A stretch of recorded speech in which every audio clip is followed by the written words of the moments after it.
Good morning, good evening, good night, whenever you guys are watching this channel. First, subscribe. This was a very interesting interview right here. Kanye West, he's different. A lot of people don't like him, especially now. You know, he's gotten death threats and people are telling him that they're going to beat somebody up for wearing this particular shirt.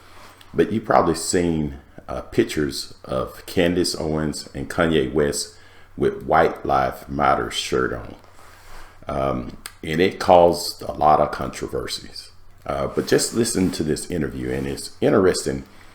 I never hear Kanye talk so highly of his father, and you guys probably know we never see pictures of his father. Mostly it's about his mother, but he speaks very highly of his father. But check this out. Let's watch some of this together, and you tell me what you think. So you just came from Paris Fashion Week. You just landed, and you have a lanyard still on from it, and there's a photograph on it. What is that? It's a photograph of a baby's ultrasound. Why is that? And that you designed that? Yes. Why? What does that mean? It just represents life and pro-life. Boy, so you wear it on a badge. What kind of response do you get? And good, amen, I agree. I don't care about people's responses. I care about the fact that there's more black babies being aborted than born in New York City at this point. That 50% of black death in America is abortion. So I really don't care about people's responses. I perform for an audience of one, and that's God. I'm starting to see why they want to make you be quiet. When did you start to feel this way? When did you start to realize this? I really felt like, I think I started to really feel this need to express myself on another level when Trump was running for office, and I liked him. Yes. And every single person in Hollywood, from my ex-wife to my mother-in-law to my manager at that time to, you know, my so-called friends slash handlers around me, told me, like, if I said that I liked Trump, that my career would be over, that my life would be over. They said stuff like people get killed for wearing a hat like that. They threatened my life. They put my life. They basically said that I would be killed for wearing the hat. I had someone call me last night and said anybody wearing a White Lives Matter shirt is going to be greenlit, and that means that they're going to beat them up if they wear it. And I'm like, you know, okay, green light me then. Wow. You know, God builds warriors in a different way. Exactly. I don't know if it's because of me being born in Atlanta and growing up on the south side of Chicago that, you know, he made me for such a time like this. It's like with David, you know, he tended to the sheep, but while he was out there, he had to fight all kinds of animals. So when it was time for Goliath to come, he thought because he was a sheep herder that he didn't have the skill set to take down Goliath. And the thing that I have is the position, I have my heart, but the number one thing is we have God on our side. And for the people, even if you don't believe in God, God believes in you. So you made reference to the White Lives Matter t-shirt, which you brought out at Paris Fashion Week. Yeah.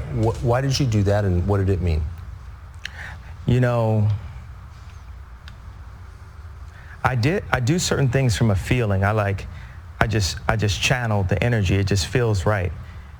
It's using a gut instinct, a connection with God, and just brilliance. You know, like as if you asked like Tanya Harding how she did the triple flip or the triple spin, she was in so much practice that when it was time for her to skate in a competitive format, it just happened. Like it happened outside of practice. It happened in the real format, and that's what's happening. Is God is like preparing us for the real battles, and we are in a battle with the media. Like the majority of the media has a godless agenda, and the jokes in that work, and this whole like, oh yeah, he's crazy, and all these things, they don't work because the media has, you know, they've also watch travesties happen, just even specifically to me, and just watch it and act like it wasn't happening, and they stay quiet about it. What have they? So, what have? I want to answer the white. Yeah. I feel like someone caught what I was saying, the comparison to Tanya Hardin about the White Lives Matter. You know, my dad is an educated ex-Black Panther, and he put a text to me today. He said, "White Lives Matter, ha ha ha ha ha." And I said, I thought the shirt was a funny shirt. I thought the idea of me wearing it was funny. And I said, "Dad, why do you think it was funny?" He said, just a Black man stating the obvious. And, you know, my dad doesn't listen to rap music, and he's like super educated. We opened up a water distribution center in the Dominican Republic together. He's like the original Steve Jobs, but he was getting blocked every which way with all of his ideas, and he didn't have an endless bank account, and he didn't have an Instagram. So all these ideas, he had to like take them back and compress them. Like, my dad is the most brilliant person that I know, and we actually have a strained relationship because I was taken from him, because my mom was an actress, so she was a liberal, and my dad would see certain things and say, you know, we should do it this way, we should do it that way, and the people got around my mom and pulled her away. Much like, you know, Kim is a Christian, but she has people who want her to go to Interview magazine and put her ass out while she's a 40-something-year-old multi-billionaire with 4 Black children. And this is how fashion wants to, how they want to present her. So I know you give these questions, and I give you like these 3-part answers. Is this a cool format for you? Yeah, I love it. Okay, cool. And I am following it. All right. So you said that your father said when he saw the shirt, White Lives Matter, it's great to see a Black man stating the obvious. So by which I think you meant that's obviously true. Yeah, that's my favorite response, because I kept on thinking, like, you know, people, they're looking for an explanation, and people say, well, as an artist, you don't have to give an explanation, but as a leader, you do. Yes, I think that's right. So the answer to why I wrote White Lives Matter on a shirt is because they do. It's the obvious thing. Yeah. Why do you think that's so, and I assume the implication is, of course, all lives matter because they're lives, because God created them. Yeah. Why do you think that would be considered controversial?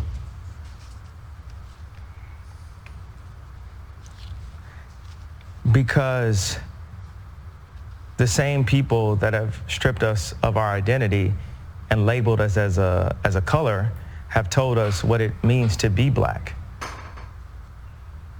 and the vernacular that we're supposed to have. My dad grew up as a military brat, and his family moved around, but they were based mostly in Delaware. And at the time, if they weren't the only Black family, they were one of the few. And he would be discriminated against because he was Black. So by the time he got into college, he would be discriminated against. He went to a Black college, he would be discriminated against because they said he talked too white. Yes. And then he played the kick drum in the band. So when he would go to the club and the music was playing, where would he clap his hands? Where the kick drum is. Yeah. So it was the opposite of where everyone else was clapping their hands. And this is the most elegant and tasteful person that I know. Wow. Speaking highly of his father. When my mom, when the school suggested like the herding systems, because what they do is take the Black community and they separate us, and they separate the families, and the educated, they push this, need for higher education, and us as Blacks, we discriminate against each other and say, well, I got my PhD and you don't have your PhD, so I'm better than you. And so my mom, she had a PhD, and she was influenced to move to the south side of Chicago and take this job at Chicago State University. And she told my dad, if you come for us, you'll never see him again. Because, the media ridiculed me for getting the house next door to Kim to see my children. And they even said that I was stalking her and her new boyfriend because I bought the house next door to see my children. And that's how I knew that my mom had said that to him. I said, Dad, you know, they moved us to one of the most agreed upon to be one of the most dangerous places in the world. It's almost like they tried to kill me or something. I said, Dad, why'd you never come to get us? And that's when he told me that she was told that. You know, there's so many things that are put in Kim's head. You know, they bring influencers, like no one ever knew where Corey Gamble came from. No one in the fashion world knows where Gabby came from. These people were practically made in a laboratory, in my opinion. And one of the things that they're really good at doing is being nice and being likable. And what they do is, for people that have some form of influence, whether it's an educated black woman like my mother that became the head of the English department at Chicago State University, or whether it's the most influential white woman on the planet, being my ex-wife, they have people that are around them at all times telling them what to be afraid of. It's like not what to do or say specifically, it's what to be afraid of. And if you have a person that isn't afraid of them, you know, like a Russell Brand or Candace Owens, right. It's not that we have to agree with this, but they're not afraid. They're not afraid to state what their opinion is. Exactly. No one is God, and everyone has an opinion. Wow. I'm very interested to read some of the comments. I know we're going to have a lot of mixed emotions on this, different comments, but I was surprised how highly he spoke of his father. You know, me personally, Kanye is a really intelligent person. Some of the things he does, I don't know, but maybe reading some of the comments can enlighten me or others, or maybe enlighten the world. But anyway, it was a very, very interesting interview. And like I said, I would love to read some of the comments. And again, thanks for watching. Subscribe to my channel and have a great day.